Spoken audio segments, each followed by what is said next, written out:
Hey, hey! It's only a few more days until Halloween, so I thought today I would just dim the lights and share with you a creepy little story that my grandmother passed on to me years ago when I was a little boy.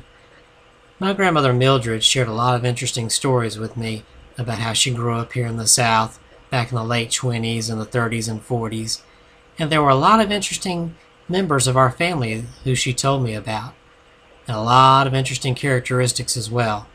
For instance, she had a great Aunt Molly who was so wicked, so mean to people that everyone believed she was a real live witch. There were even ghost stories about her. And also we had a cousin named Lutz who would lie about every single thing right down to a perfect T.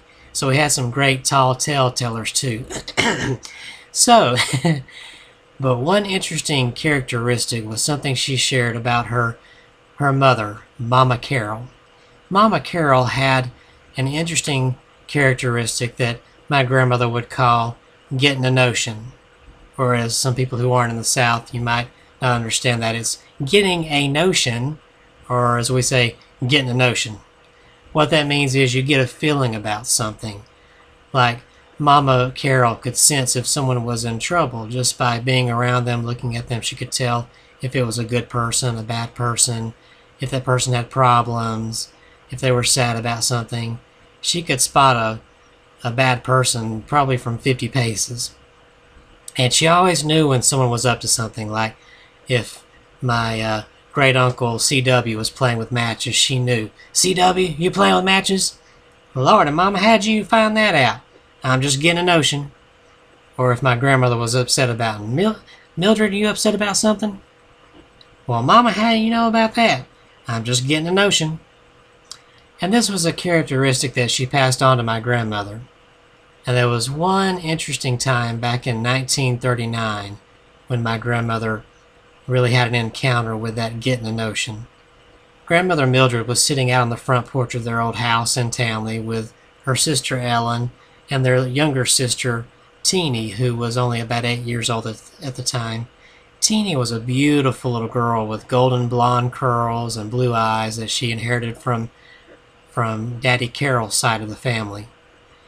And the three of the girls were sitting there on the porch talking, and then eventually Mildred and Ellen decided to teach Teeny how to sing and some songs to sing.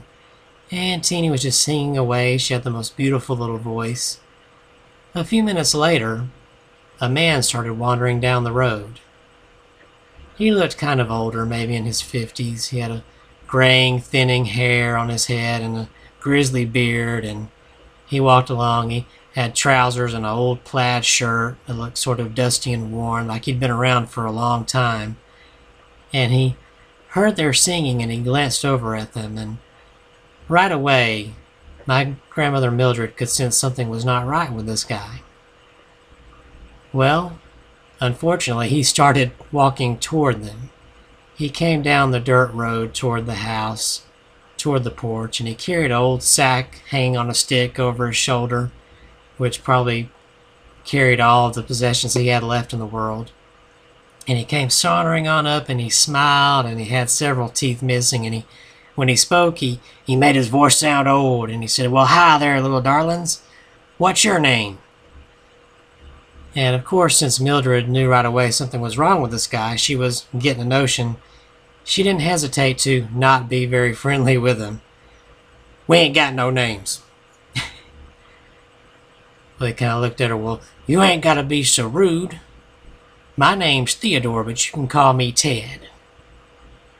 Well, after a few moments, and much to her relief, she heard footsteps coming through the house behind her, and Daddy Carol stepped out on the porch. Most likely he heard the stranger's voice and decided to see what was going on. And he offered the man to step up on the porch and to rest, because he could tell the man was pretty tired and had been traveling around for a while. "Oh, much obliged. My name's Ted."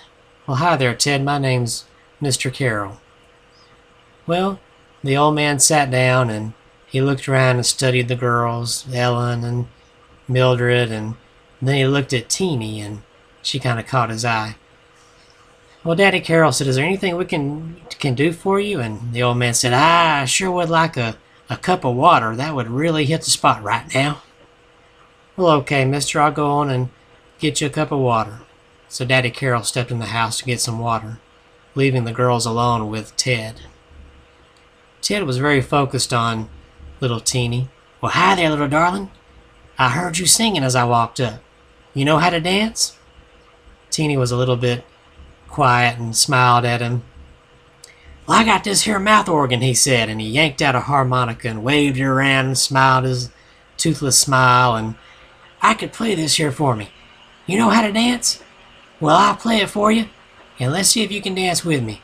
And he starts playing the harmonica, doo-doo-doo-doo-doo, tapping his foot along with the music. And Teeny smiled and curtsied, and she was a little flirtatious all her life. She batted her eyes at him, and she started to dancing. Mildred was not very happy with this. When Daddy Carroll came back out on the porch, he handed Ted a cup of water, and Ted stopped playing the harmonica long enough to take a drink of water. After a moment, he rested, sat back, and he said, You know, I've been traveling around a long time, and I sure am really weary. I wonder if there's any way I could stay here for a little while, maybe rest. And Daddy Carroll could sense that he was very weary, and he asked him, Tell me your story. So Ted went into a long story about how he had come from Kentucky, and he'd been all over and worked in several places. He lost his home and everything he had back in Kentucky, so he was just wandering around looking for work, and he could do almost anything, fix any kind of machinery, do any kind of work needed on a farm. And of course, he took this opportunity to ask Daddy Carroll if he had any kind of work he could do on the farm and get paid for it. Well, Daddy Carroll said, I've got 2 or 3 little boys of my own who do very good work here, so I don't think I'm needing much help now. Whew. Mildred was relieved to hear this. She didn't want this guy staying around much longer than needed. Well, the old man reached up and scratched his beard. Well, how about, is there any way maybe you could put me up for the night at least before I move on? I'm so very tired. Oh, Mildred felt like she was going to just throw up right then and there. She knew that Daddy Carroll was a pretty nice guy and always wanted to help out a stranger in need anytime he could. So she knew he was most likely going to accept. Well, it just so happens... Oh, Daddy. Mildred interrupted him really quick. I need to talk to you about something. Well, Mildred, we have a guest. No, Daddy, I need to speak to you right away. Well, Daddy Carroll could sense that what Mildred needed to tell him was very urgent, so he stepped off the porch with her, and he said, Excuse us for a minute, and he took her around to the side of the house. Girl, what's wrong with you? Oh, Daddy, please don't let that man stay here. Well, why? What's wrong with him? He's tired and he needs a place to stay. Oh, Daddy, there's something wrong with that guy. I can sense it. I'm getting a notion, like Mama. Well, now, Mildred, we can't just put him out. Oh, Daddy, please, don't let him stay here. And she begged and she pleaded.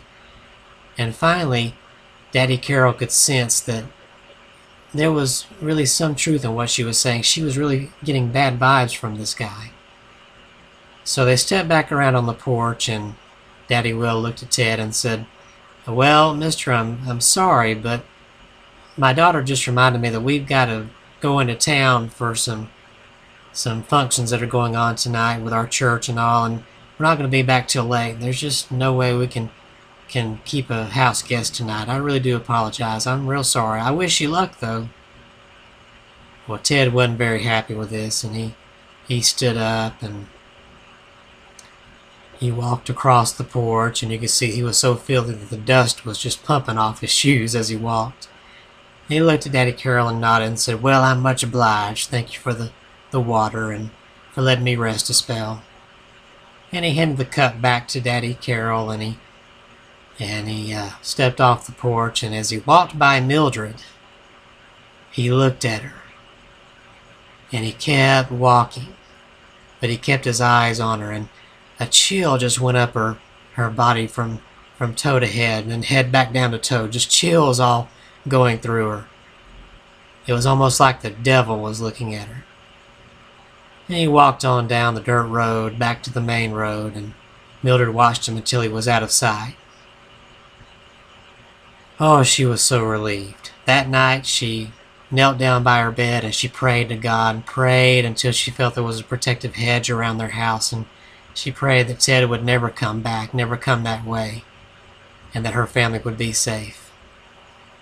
A few weeks later, Mildred was sitting in the front room, just sitting back reading a book, and Daddy Carroll came in the room and walked up to her. She looked up at him. His face was just as white as it could be. His eyes were bugged out, and with a shaky hand, he reached out with a newspaper and handed it to her. And he stammered when he spoke. Mildred, you sure are something, you know that? Well, Mildred didn't know what he was talking about until she looked down at the paper, and there on the front page was the image of Ted, his gray hair sticking out on both sides, his frazzled beard, and his eyes wild. It felt like ice rolling down Mildred's skin as she read the words underneath. Man arrested in Birmingham for attempted rape of 2 young girls. Also suspected in several disappearances of children throughout Kentucky and Tennessee. So Mildred's notion had been correct. And if there's one thing she taught us before she left this world a few years ago, it was always to listen to those notions. When you're getting a notion, listen to it. You never know when God's talking to you. You never know when that notion could save your life. So always listen, and listen good.